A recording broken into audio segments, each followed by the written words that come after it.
इस वक्त अंतर्राष्ट्रीय तौर पर इससे बड़ी कोई खबर नहीं है दोस्तों।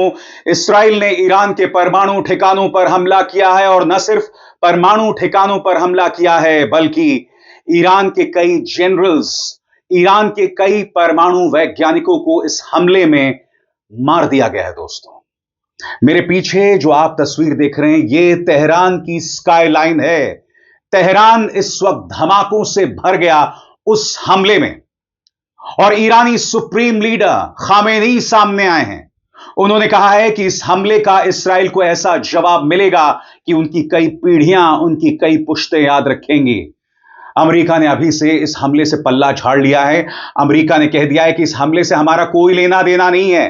उन्होंने कह दिया है कि इस हमले के पीछे सिर्फ और सिर्फ इसराइल का हाथ है और ईरान हमारे परमाणु ठिकानों पर हमला ना करे, क्योंकि याद कीजिएगा दोस्तों, मैंने इसी मंच पर आपको बताया था कि किस तरह से पिछले 24 से 48 घंटे से अमेरिका मध्य पूर्व में तमाम देशों से अपने परिवारों को बाहर निकाल रहा है और अब इसराइल ने रात में यह बड़ा हमला कर दिया है ईरान पर।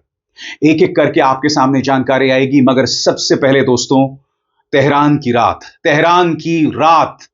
तेहरान का स्काईलाइन, 1 मिनट का वीडियो जो मैं आपके सामने लेकर आया हूं। क्या मंजर था, क्या हालात थे जब इसराइल ने ईरान पर हमला किया, देखिए।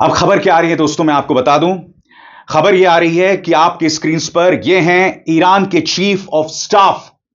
इन्हें हमले में मौत के घाट उतार दिया गया है। इसके अलावा जैसा कि एएफपी कह रहा है, नेतन्याहू ने कहा है कि इसराइल ने ईरान के परमाणु कार्यक्रम पर हमला किया है, जो अपने आप में कितना खतरनाक है दोस्तों, क्योंकि दुनिया चेरनोबिल हादसा देख चुका है और अब एक परमाणु ठिकाने पर हमला करना, जो अपने आप में बहुत ही शॉकिंग है दोस्तों।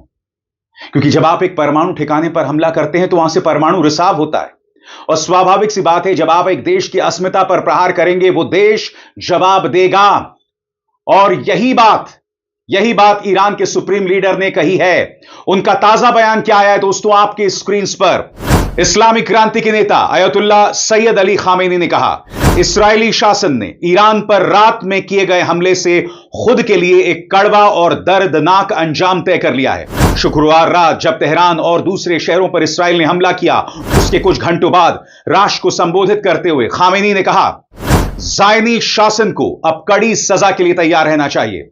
उन्होंने कहा, महान ईरानी जनता के नाम ज़ायनी शासन ने अपने खूनी और दुष्ट हाथों से हमारे प्यारे देश में एक अपराध किया है और रिहायशी इलाकों को निशाना बनाकर अपनी गिरी हुई सोच को और भी ज्यादा उजागर किया है। खामेनी ने साफ कहा, अब उन्हें एक सख्त जवाब का इंतजार करना होगा। उन्होंने बताया कि इन हमलों में कुछ सैन्य कमांडर और वैज्ञानिकों की हत्या कर दी गई है, लेकिन उनके सहयोगी और उत्तराधिकारी तुरंत उनका काम आगे बढ़ाएंगे। ईरानी सुप्रीम लीडर की चेतावनी के बाद ईरान ने जवाबी कार्रवाई शुरू कर दी है। एएफपी की इस खबर के मुताबिक ईरान ने इसराइल पर कम से कम 100 ड्रोन्स जो हैं वो छोड़ दिए और ईरान अपने डोम के जरिए इसे रोकने की पुरजोर कोशिश कर रही है। दूसरी तरफ इन दो चेहरों पर देखिए दोस्तों, इजराइल ने जो ईरान पर हमला किया है, ईरान के ये 2 परमाणु वैज्ञानिक मारे गए हैं और इनके नाम है nuclear scientist Mohammad Mehdi Tehran और फिरदौस अब्बासी। तेहरान टाइम्स के हवाले से यह खबर सामने आई है।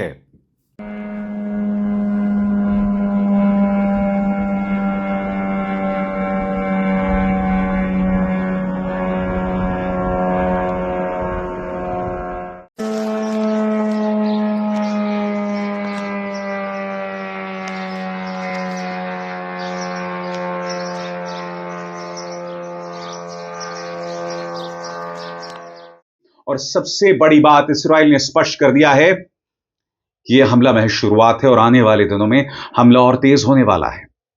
इसराइल की तरफ से बयान आपकी स्क्रीन पर। इसराइल ईरान पर कई राउंड में हमले करने की प्लानिंग कर रहा है। एक इसराइली सूत्र ने CNN को बताया। सूत्र ने कहा यह एक दिन का हमला नहीं है। उसने यह भी जोड़ा कि इसराइली सरकार को इस वक्त सैन्य और कूटनीतिक तौर पर हमला करने का एक मौका दिखा जिसे उन्होंने अंजाम दिया है। दोस्तों, अब मैं आपको अल जजीरा का वीडियो दिखाना चाहता हूं। दोस्तों, अल जजीरा का करीब 1.5 मिनट का वीडियो, जिसमें वहां के पत्रकार इस बात को स्वीकार कर रहे हैं कि ईरान के बड़े बड़े जनरल्स इस हमले में मारे गए हैं। सुनिए अल जजीरा क्या कह रहा है। Of IRGC commander, the chief commander of IRGC, Hossein Salami, is initially reported again let's say unconfirmed, I have to put emphasis that he has been assassinated in this round of Israeli strikes, and now there is news coming out that there is another wave of Israeli attacks on the country.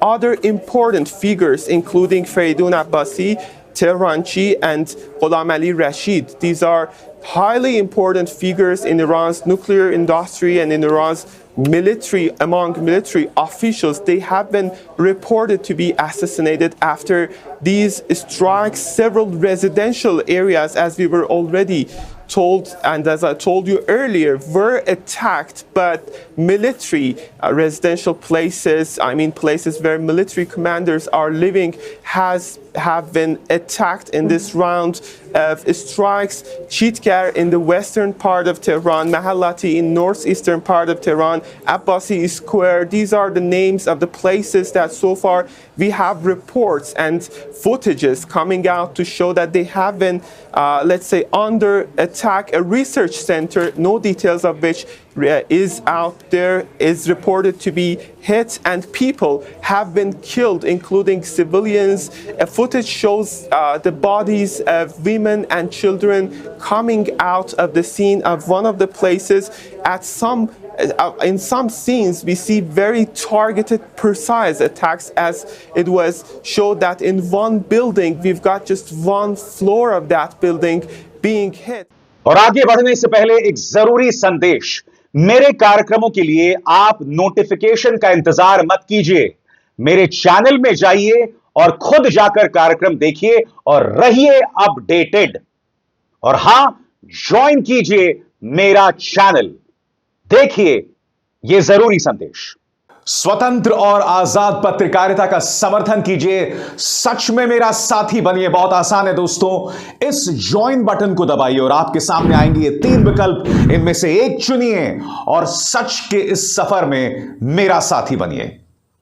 सबसे बड़ी बात दोस्तों, यह हमला होता है और America बुरी तरह से बौखला जाता है, क्योंकि इसराइल ने यह हमला बगैर अमेरिकी इजाजत के किया है। यही वजह है कि उनके विदेश मंत्री का बयान सामने आ जाता है। डोनाल्ड ट्रंप भी कहते हैं कि इस हमले में हमारा हाथ नहीं है और ईरान हम पर हमला करने की गुस्ताखी ना करे। आप देख सकते हैं उनके विदेश मंत्री मार्को रूबियो का यह लंबा चौड़ा बयान, और इसका हिंदी में अनुवाद मैं आपके सामने पेश करना चाहता हूं। मार्को रूबियो यहां पर कह रहे हैं, अमेरिकी विदेश मंत्री मार्को रूबियो का बयान। आज रात इसराइल ने ईरान पर एक तरफा हमला किया। अमेरिका इन हमलों में शामिल नहीं है। हमारी सबसे बड़ी प्राथमिकता इस इलाके में मौजूद अपने सैनिकों की सुरक्षा है। इसराइल ने हमें बताया कि उन्हें यह कदम अपनी आत्मरक्षा के लिए उठाना जरूरी लगा। राष्ट्रपति ट्रंप और उनकी टीम ने हमारे सैनिकों की सुरक्षा के लिए सभी जरूरी कदम उठाए हैं और हम लगातार अपने क्षेत्रीय साझेदारों के संपर्क में हैं। मैं साफ कर देना चाहता हूं, ईरान को अमेरिका के हितों या हमारे लोगों को निशाना नहीं बनाना चाहिए। मगर ईरान नाराज है और एक अरसे से नाराज है। इंतजार कीजिए, कुछ देर बाद मैं आपको ईरान के सुप्रीम लीडर का वो बयान सुनाना चाहता हूं जिसमें नारे लगाए जा रहे हैं, इसराइल को मौत, ब्रिटेन को मौत, अमेरिका को मौत। धार्मिक नारों के बीच वो ये कह रहे हैं कि ट्रंप झूठ बोलते हैं। वो नारा क्या है कुछ देर बाद, मगर आपके जहन में सवाल होगा, ईरान पर ये जो हमला हुआ है, ईरान के अंदर क्या चल रहा है, वहां की मीडिया क्या कह रही है। तो दोस्तों, आपके स्क्रीन पर इरना, ईरानी मीडिया इरना क्या कह रहा है आपके स्क्रीन पर। हमले शुक्रवार रात को हुए जब सोशल मीडिया पर तेहरान के आसमान की तस्वीरें और वीडियो आने लगे, जिनमें कई जगहों में धुएं के गुबार उठते दिखे। कुछ तस्वीरों में राजधानी के अलग अलग हिस्सों में रिहायशी इमारतों को नुकसान होता दिखा। चश्मदीदों और सरकारी टेलीविजन के रिपोर्टर्स ने बताया कि मरने वालों में औरतें और बच्चे भी शामिल हैं। ईरान इस बात पर जोर दे रहा है कि जिस तरह से गाजा में हजारों औरतों, बेकसूर बच्चों को मौत की घाट उतारा गया, यहां पर भी इस्राएली हमले में कई ईरानी बच्चे और औरतें मारे गई हैं। आगे टाइम्स ऑफ इजराइल ने Israeli defence minister Israel cuts के हवाले से लिखा है कि इस्राएली शासन ईरान पर हमले कर रहा है। इसी के साथ उन्होंने पूरे इसराइल में आपातकाल लागू कर दिया है। पिछले कुछ दिनों से अमेरिकी और इस्राएली मीडिया में ईरान पर संभावित हमले की खबरें आ रही थीं। इसको लेकर ईरानी अधिकारियों ने साफ चेतावनी दी है कि अगर ईरानी जमीन पर कोई हमला हुआ तो इसके गंभीर और तबाही वाले नतीजे होंगे।